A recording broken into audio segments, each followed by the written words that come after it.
Assalomu alaykum.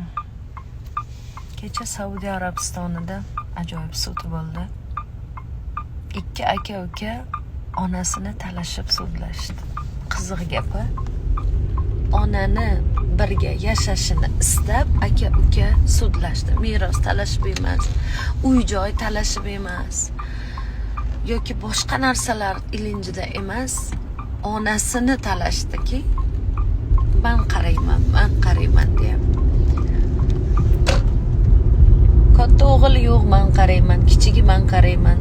Onadan so'rashdi, ona qaysi biringizni tanlasam ham ikkalangiz ikki ko'zim siz dedi.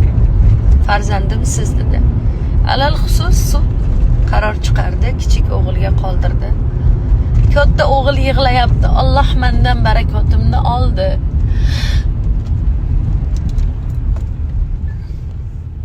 Duogo'yim men bilan bo'lmaydimi endi? Men jannatni niyat qiluvdim. Men oxirigacha onam bilan bo'lmoqchi edim deb dod solib yig'layapti. Biz nima qilyapmiz? Onalarimiz qariyalar uyida, adalarimiz ko'chada xor. Nima qilyapmiz? Biz o'zbekmiz. Biza men shunaqa deb bilaman. Dunyodagi eng mehribon xalq biza. Afsus.